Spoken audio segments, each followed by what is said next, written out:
Welcome to the Korea Pro Podcast, your weekly guide to understanding the most pressing and complicated developments shaping South Korea. We're your hosts, Jungmin Kim, John Lei, and Junha Park of Korea Pro. Go beyond headlines as we explain not just what happened, but also what really matters and why it matters. If you monitor South Korea for work or just trying to keep up, you're in the right place. This is the Korea Pro Podcast. Hello, listeners, and welcome back to another episode of the Korea Pro Podcast. It is now Thursday, September 4th. It is 4:30 in the afternoon, and we have Lina at the podcast studio today. Hello. Hi. Thank you for having me again. Not your first time. Not but my first time. It's been a while. Yep. And sure, it's your first time behind the microphone in a while, but you've always been in the room whenever we recorded it. You're the one who's making sure that I don't say anything too crazy. Yeah, I've been keeping an eye on John. It's not just Lina, it's also Jungmin and Juna. No one lets me have any fun. But anyway, we are here today and we've got a lot of things to discuss. A whole lot of trade stuff happened. Before we talk about whatever happened in South Korea, first we need to talk about what's been going on across the pond in the United States. So, what happened was that the U.S. Court of Appeals upheld a lower court ruling that said that Trump's reciprocal tariffs, the wide sweeping tariffs that he imposed on so many countries, including that group of rocks where they only house penguins, is now illegal. Mm-hmm. But of course, it's not the end. This will likely also go to the Supreme Court. Right. And then he warned that if his administration loses his tariff lawsuit at the Supreme Court, the U.S. might have to unwind the trade deals. Well, yeah, that's what he said, but we also have to unpack this a little bit. Now, we have to take whatever numbers that Donald Trump says with a pinch of salt. He'll say hundreds of billions or trillions of dollars at any given time. But the important thing is, for the United States, if the Supreme Court hears this case and also upholds the lower court rulings that indeed the reciprocal tariffs were illegal, all the tariff revenue that the United States government collected will have to be refunded.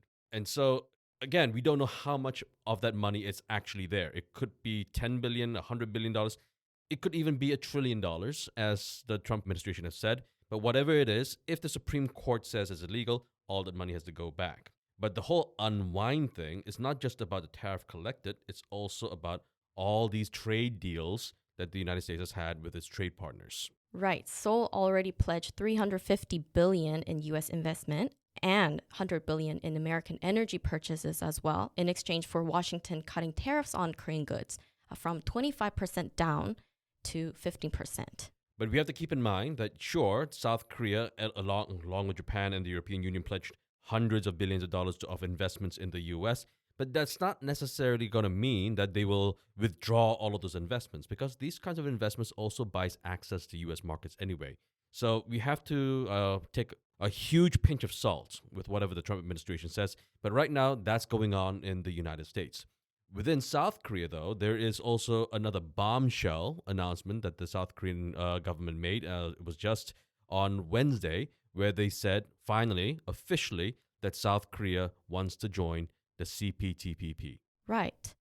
But what is it? Okay, so the CPTPP is this trade bloc that consists of 12 countries. This was initially an idea started by the United States under the Obama administration, but when Trump became president in 2016, the United States withdrew from it. But anyway, now it's a 12-member nation trade bloc. And South Korea originally wanted to join this back in December 2021.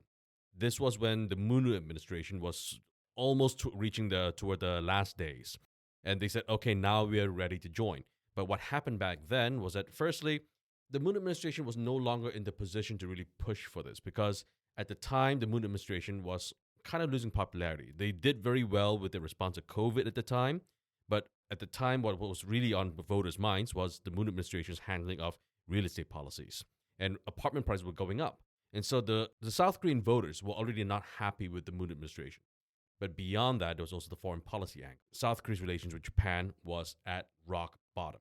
And this is important because in order to become a member of the CPTPP, all current members have to vote unanimously that they will accept a new country to join. And when South Korea-Japan relations was at rock bottom, Japan had no reason, no incentive whatsoever to agree to let South Korea join. And so it was just put in a drawer somewhere. And then when Yoon became president, everyone was hoping that he would actually pick up the ball. He didn't. Why? Because instead of joining the CPTPP, he wanted South Korea to join the Indo-Pacific Economic Framework, IPEF, which was the Joe Biden administration's brainchild. Which kind of failed. Which failed miserably. Even when Biden was in office, IPEF was really just a name. In order to have a trade deal, you're supposed to, open market access. You're supposed to reduce tariffs. They didn't do any of that. And of course, when Trump became president, IPEF just went out the window and no one's talking about it anymore. And so now that Lee Jae-myung is president, his administration is now saying, okay, it's time to talk about joining the CPTPP. But again, it goes through the same kinds of problems that South Korea faced the first time when the South Korean government was talking about this in 2021. The farmers, the fisheries are going to be pissed about this because they don't like it whenever the South Korean government talks about liberalizing this market, which is something that the other CPTPP members are going to want. Right. And in order to gain Japan's support, they're saying that Lee should lift the restrictions on Japan's seafood import. And that's an extremely important thing. Just before Lee Jae-myung went to D.C. to meet with Trump, what we saw was Japan's agriculture minister, Shinjiro Koizumi, come visit South Korea, and they had this very unusual thing where the Japanese agriculture minister met with South Korea's foreign minister. And it was reported that he mentioned that Japanese demand for South Korea to lift that restrictions on Japanese seafood imports. Now, I'm quite sure that Japan's seafood is safe. If it's actually as dangerous because of the Fukushima water release, I'm sure we would have heard about it by now. But this just goes to show you how toxic and perverse trade restrictions are. Once it's in place, sure, it will harm consumers because it will make everything more expensive. It blocks cheaper imports. But what is important about these trade restrictions is that some people benefit. And those people who do benefit are those who become the new constituents, the new lobbyists. And the South Korean fishing industry is going to scream bloody murder if the Lee Jae-myung administration lifts those restrictions. Yeah, and also back in 2023, he called the Fukushima water release an act of terror. And so he said he won't lift it until we gain the national support in lifting it. Now, that's a very good point, but we have to keep in mind that Lee Jae-myung in 2023 and Lee Jae-myung in 2025 are two very different individuals.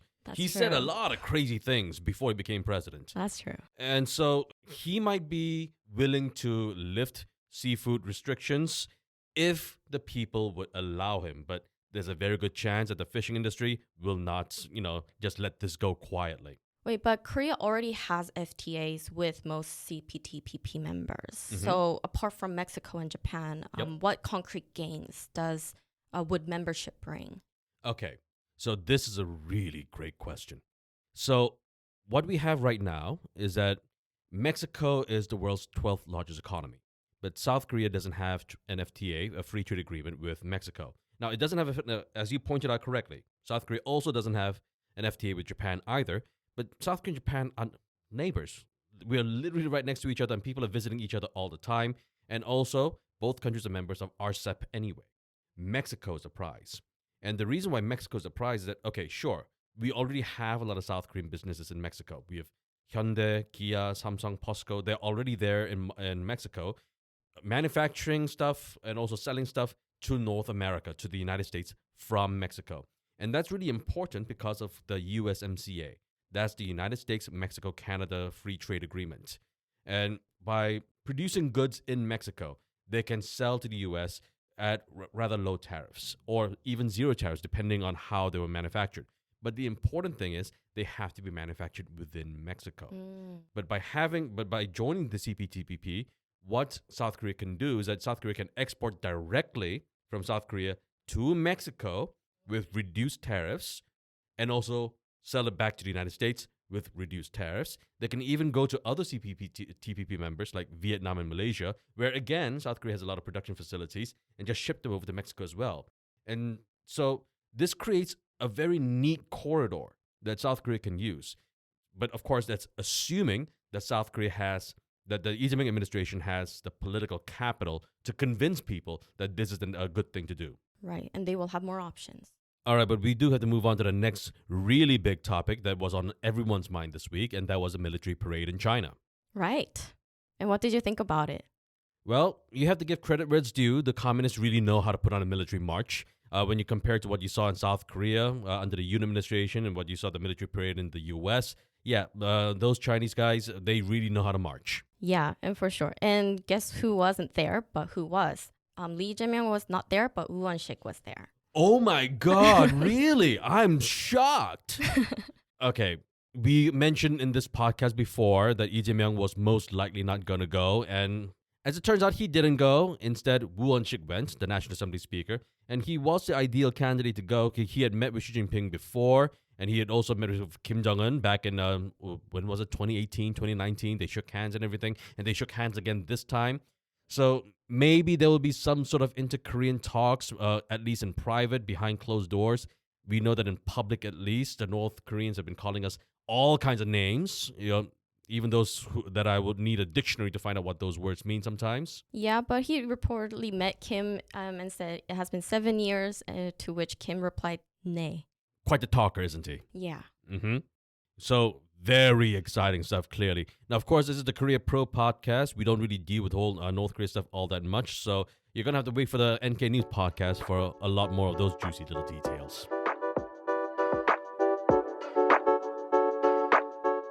Looking to stay informed about South Korea's fast-evolving political, business and cultural landscape? Join us on Korea Pro, the go-to resource for in-depth analysis expertly curated by top-tier professionals. And now you can pick the membership level that best suits your needs, thanks to our new subscription packages.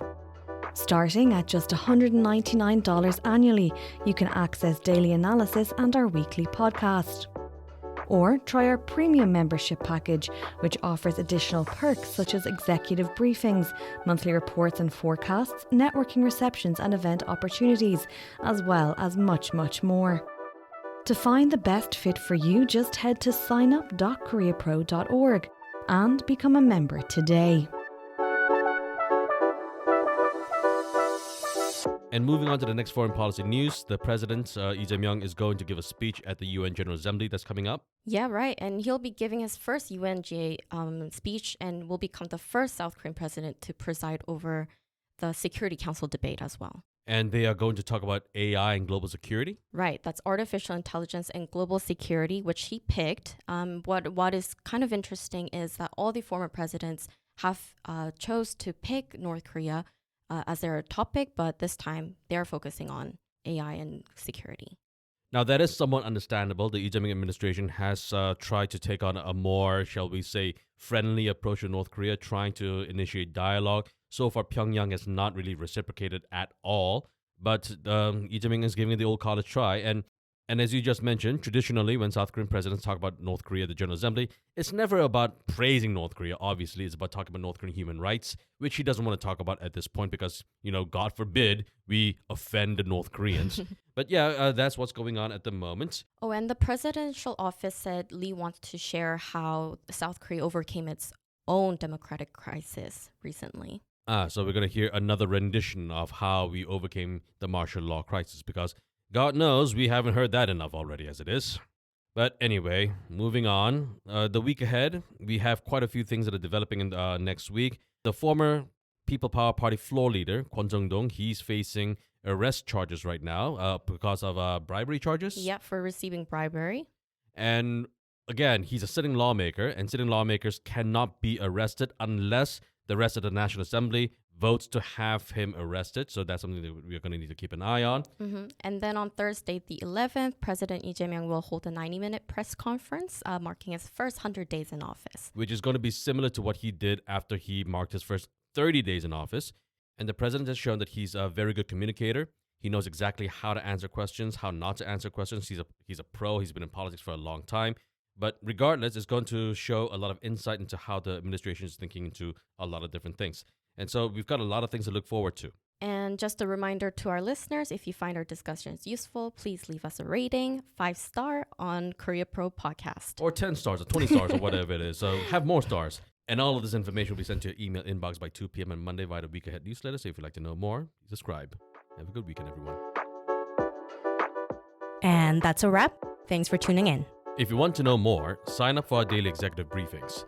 We'll brief you on all you need to know from the past 24 hours, and why it matters, delivered to your inbox every morning. If you want to stay ahead of the curve, sign up for Korea Pro to get a full package of insights, from daily expert analysis to profiles, month in review, week ahead, and more. And until next time, I'm Jungmin Kim. I'm Junho Park. And I'm John Lee, and we'll see you next time on the Korea Pro Podcast.